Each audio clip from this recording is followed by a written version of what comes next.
right? So when we went through yesterday, priority, whether it is cleaning up, code enforcement, whether it is animals, that's priority. But where you put your priority is where you put your resources.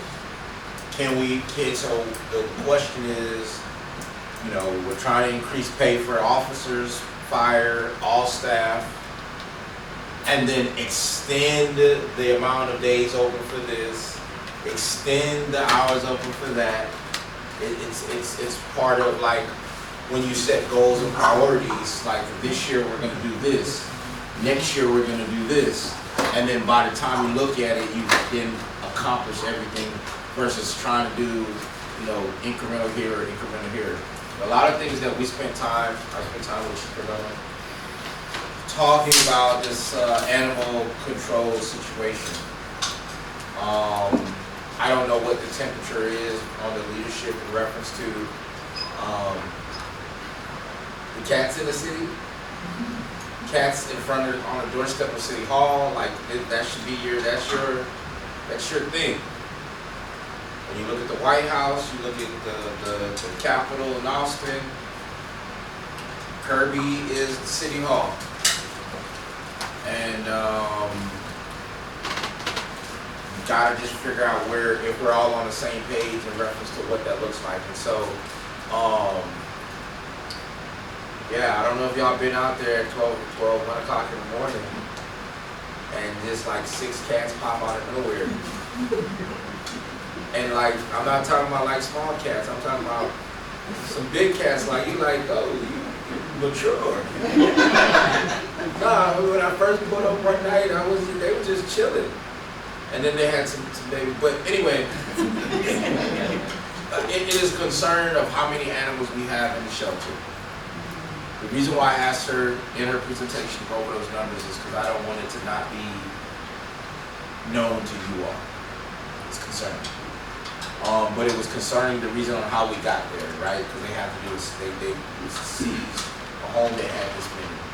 So, my task to not only Chief Cordova, because that's just one of her officers under that department, but and the code enforcement officer is like, hey, your task is bringing us back ordinances or things on how we move forward with, is there so many cats or dogs or any sort of any animal that you should have in your home that isn't in the neighborhood,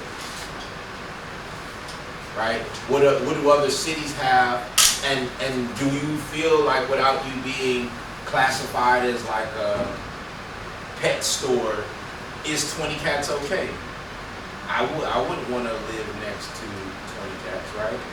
And so if you have like 20 cats,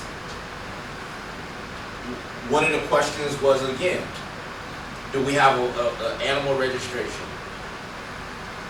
Are we requiring people to get spayed and neutered? Right? Is it spayed and neutered? Right? And so, because again, guess what? The city bears the cost if they go to the shelter, because we're talking about this. Guess who has to feed them daily, weekly, monthly? But then that goes into the process about the adoptions. Us getting back on track to having regularly quarterly adoptions, because again, that is money that we don't think about it as money, but every day that's money, right? And so it's okay, but just know that something's gonna have to give. Specifically, if we don't want to come up with policies and rules on how we're gonna manage this, a person could have in their home 50 cats. And so if it becomes really bad, if we have to take those cats, guess who has to pay for the bill?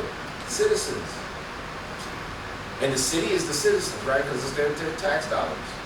So our goal is to be proactive on aligning animal control with code enforcement, and being more supportive in our programming around those things. But it's also the front line of defense that we have as a community to kind of get it cleaned up. Does anybody have any other questions? I don't remember the year. It's been a while ago. I'm saying 15, 20 years ago. There was a requirement here for you to register your animals. I think it was like a $10 charge back then for it. That went on for a year or two, then I think it just went away. But maybe I don't know if there's ordinance of it, maybe we check into it and get back on track with it. Yeah, those are the things that we'll check. But we say this jokingly, right? That the policy ordinance are drafted or voted on city council, staff supersede or make sure that the process on whatever the ordinance was drafted. So like if it's a $10 fee that they pay it and go forward with it. But when if staff starts to do these things, and community, your neighbors come back to you, just like with cutting the grass. I think there was 100 tickets issued, 200 tickets issued in a small amount of time, which is a lot. Understanding that, we have to work out the tools necessary to communicate to our neighbors why we're doing this and how is this supposed to protect them. So we're gonna look at those, and you will see us over the next 45 days, again, leading into October 1, creating some things and bringing back ordinances before you all that speak to exactly what we're talking about now. Again, this retreat is for us to set the stage on how we move forward for the next year, and then, see some measurable outcomes. I have questions on we have the ability to have 2 ACOs, right? Where they only have 1. Yes, So what is keeping, I guess, us from getting an additional person? Is it pay? Is it the benefits? And then number 2, the preventative care. Again, is that we're unable to follow up with that because of the lack of staff, or because It's not we don't budgeted as have of yet. the materials to do that, or the We have the materials, but the thing about it is we have to make sure and budget that in, right? So what we're gonna do is look at a fiscal year number, and we're going to project and say, okay, if we wanna start this practice to better our best practices in the facility, then we would find numbers for that. But as far as why they're not applying, I'm not sure. I mean, you gotta understand, animal control, you're not just walking in and enforcement of laws. You're euthanizing animals. You're seeing death, and a lot of people that are interested in these positions are animal lovers. They go through high levels of depression after 3 years in this job. And unless you're sitting there watching, you're holding an animal and it's screaming for your life, you're euthanizing it because it's in pain. It is a difficult position to put yourself in at the pay rate, yes. But I think, like for example, starting rate at Commerce was like $17 and some change. Right now we are at 14 without a certification. But that's not an increase. It's different for police, right? Police is going up to $25 an hour, we're at 16. This is a small jump for ACO, so I can't say it's for the pay. I think it's just a demanding job itself. It's a lot of work. It's a lot of cleaning. It's a lot of responsibility to the citizens. It is politically charged because of the issues in the city. It's not all happy-go-lucky. And sometimes you're going to have to do the inevitable if they're not savable. And so I think all of it encompassed is a problem. Again, I'm also new. It doesn't help that you have another facility within 1 minute from your facility that is an animal control center by the county, correct? Y'all do know that, right? I'm the only one who's surprised, but there is that conversation that needs to be broached again in reference to building a better relationship. I don't know if right now it's too fresh, too soon, too early, not sure. No, I built that already. But We're good. we're gonna see a lot of changes. We've been told that there's supposed to be a dog walking area or a dog park or whatever you call it. And so we're gonna look to see if we have the resources.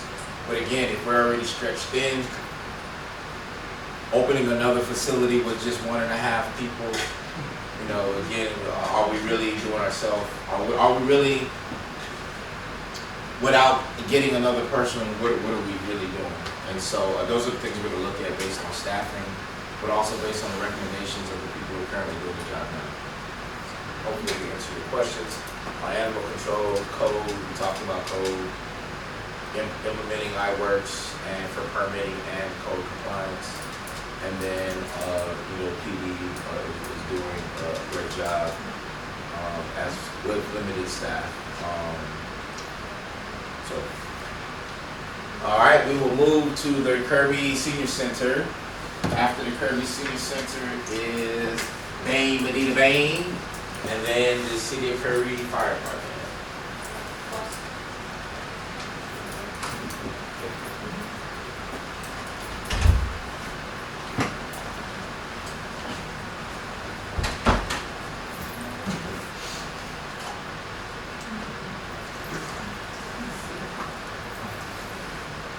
Afternoon, everyone. Most of y'all know me, but I'm Kathy Gomez. I'm the new executive director with, I gotta find a good spot here so I can read this, with the Kirby Senior Center. Just real quick, we're gonna go through real quick our board members, staff, volunteers, our mission and vision statement, services that we provide, our activities that we have, and some primary goals that we have for the center. So our board of directors, of course, we have President Janisha Grider, Vice President Sylvia Apodaca, Secretary Maria Lozano, Assistant Secretary Sally Hitt. We've got board members Joe Molina and Christopher Garza. For staff wise, we have myself, and then I've got two drivers, Cynthia Roper and Albert Rodriguez. And volunteers, we have Sid Sanders, England Sanchez, Russell Wisniewski, Barb Clay, and Eloisa Brown. I wanted to include them because they're a vital part of the center. We would not run if it wasn't for the volunteers, to be quite frank. Mission statement. These are statements that you can find on our website, which is actually tied to the City of Kirby under the seniors. The mission of the Kirby Senior Center is to provide a safe environment to obtain needed services and information in nutrition, education, health, and recreation. Vision statement's a little bit of a breakdown. It's we envision trying to be a center that strives to, one, establish community through activity and involvement, improve the quality of life of the seniors as well as everyone else in the community, like with various outreach programs, provide a means for small business and organizations of the community to reach out to the people of the Northeast